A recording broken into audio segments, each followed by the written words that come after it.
2022 October 28 വെള്ളിയാഴ്ച integrated test റേഞ്ചിൽ നടത്തിയ പരീക്ഷണത്തിനിടെ തദ്ദേശീയമായി വികസിപ്പിച്ച മാണിക് ടർബോഫാൻ എഞ്ചിൻ പരാജയപ്പെട്ടതിനെ തുടർന്ന് DRDOയുടെ തദ്ദേശീയ സാങ്കേതിക ക്രൂയിസ് മിസൈൽ പദ്ധതിക്ക് മറ്റൊരു തിരിച്ചടി നേരിട്ടതായി റിപ്പോർട്ട്. വിക്ഷേപണത്തിന് ശേഷമുള്ള ബൂസ്റ്റ് ഘട്ടത്തിന് ശേഷം എഞ്ചിൻ സാങ്കേതിക തകരാറുകൾ പ്രകടിപ്പിച്ചതായി ഉദ്യോഗസ്ഥരെ ഉദ്ധരിച്ച് ന്യൂ ഇന്ത്യൻ എക്സ്പ്രസ് റിപ്പോർട്ട് ചെയ്തു. അങ്ങനെ മിസൈൽ വിക്ഷേപിച്ച് 30 സെക്കൻഡിനുള്ളിൽ കടലിലേക്ക് പതിച്ചതായും റിപ്പോർട്ട് സൂചിപ്പിക്കുന്നു. പ്രത്യേകം രൂപകൽപ്പന ചെയ്ത മൊബൈൽ ലോഞ്ചറിൽ നിന്നും പ്രാരംഭ ടേക്ക് ഓഫിന് ശേഷം എഞ്ചിൻ ആരംഭിക്കേണ്ടതായിരുന്നു എങ്കിലും ഒരു തകരാർ മൂലം എഞ്ചിൻ ആരംഭിച്ചില്ല എന്നൊരു പ്രതിരോധ ശാസ്ത്രജ്ഞൻ പറഞ്ഞതായി മാധ്യമം ചൂണ്ടിക്കാണിക്കുന്നു.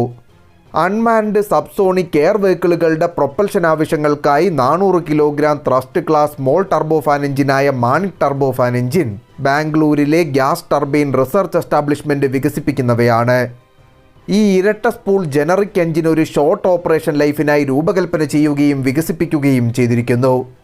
UAV അല്ലെങ്കിൽ ക്രൂയിസ് മിസൈലിൻ്റെ ഫ്ലൈറ്റ് സമയം നീണ്ടു നിൽക്കാൻ സഹായിക്കുമെന്ന് പ്രതീക്ഷിക്കുന്ന ഒരു എഞ്ചിൻ കൂടിയാണ് മാണിക് എഞ്ചിൻ. വികസന പരിശോധനയ്ക്കായി 5 എഞ്ചിൻ സെറ്റുകളും നിർഭയിലേക്കുള്ള സംയോജനത്തിനായി 3 എഞ്ചിൻ സെറ്റുകളും വികസിപ്പിക്കാൻ ബ്രഹ്മോസ് എയ്റോസ്പേസ് തിരുവനന്തപുരം ലിമിറ്റഡ് നേരത്തെ നിർദ്ദേശിച്ചിരുന്നു. എഞ്ചിൻ മൗണ്ടഡ് ഫാഡക് സിസ്റ്റം, എഞ്ചിൻ സ്റ്റാർട്ടിങ്ങിനുള്ള ഒരു ഓൺബോർഡ് ഗ്യാസ് ജനറേറ്റർ, ഒരു ഇൻ്റഗ്രേറ്റഡ് ആൾട്ടർനേറ്റർ എന്നിവ മാണിക്കിൻ്റെ സവിശേഷതകളിൽ ഉൾപ്പെടുന്നു. 2021 നവംബറിലെ ഒരു അഭിമുഖത്തിൽ ഇന്ത്യൻ വ്യവസായങ്ങളുടെ പിന്തുണയോടെ ആളില്ല ആകാശ വാഹന ആപ്ലിക്കേഷനുകൾക്കായി ഞങ്ങൾ ഒരു ചെറിയ ടർബോഫാൻ എഞ്ചിൻ രൂപകൽപ്പന ചെയ്യുകയും വികസിപ്പിക്കുകയും നിർമ്മിക്കുകയും ചെയ്തു എന്ന് DRDO ചീഫ് സതീഷ് റെഡ്ഡി വ്യക്തമാക്കിയിരുന്നു.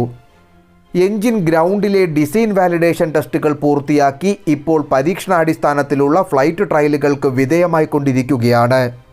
ഫ്ലൈറ്റ് ട്രയലുകൾ വിജയകരമായി പൂർത്തിയാകുമ്പോൾ ഈ എഞ്ചിനുകളുടെ ഡെറിവേറ്റീവുകൾ വിവിധ ആളില്ല ആകാശ വാഹന ആപ്ലിക്കേഷനുകൾക്കായി നിർമ്മിക്കുന്നത് വഴി ഈ സങ്കീർണവും നിർണായകവുമായ സാങ്കേതിക വിദ്യയിൽ രാജ്യം ആത്മനിർഭറാകുമെന്ന് വിശ്വസിക്കപ്പെടുന്നു. 2021 ഒക്ടോബറിൽ മാണിക് എഞ്ചിൻ പരീക്ഷിച്ചിരുന്നുവെങ്കിലും പരീക്ഷണം ഭാഗികമായി മാത്രമേ വിജയിച്ചിരുന്നുള്ളൂ. അതായത് എഞ്ചിൻ പ്രതീക്ഷിച്ചതുപോലെ പ്രവർത്തിച്ചിരുന്നുവെങ്കിലും മിസൈൽ ഉദ്ദേശിച്ച പരിധിയിലെത്തിയിരുന്നില്ല. 2020 ഒക്ടോബറിൽ മാണിക്കിൻ്റെ ഒരു ഫ്ലൈറ്റ് ടെസ്റ്റ് സാങ്കേതിക തകരാറുകൾ കാരണം റദ്ദാക്കിയതായും റിപ്പോർട്ടുകളുണ്ട്. എന്നാൽ മാണിക്കിൻ്റെ ഗ്രൗണ്ട് ടെസ്റ്റിംഗ് എല്ലാം വിജയകരമായി പൂർത്തിയാക്കിയിരുന്നു. ഉയർന്ന ഉയരത്തിലുള്ള തണുത്ത കാലാവസ്ഥാ പരീക്ഷണങ്ങളുടെ ഭാഗമായി 2018 മെയ് മാസത്തിൽ DRDO ശാസ്ത്രജ്ഞർ 11,600 അടി ഉയരത്തിൽ മാണിക് എഞ്ചിൻ്റെ ഒരു പ്രോട്ടോടൈപ്പ് പരീക്ഷിച്ചിരുന്നു. Defence expo 2020 DRDO Nirbhay missile പദ്ധതിയുടെ പൂർത്തീകരണം പ്രഖ്യാപിച്ചു.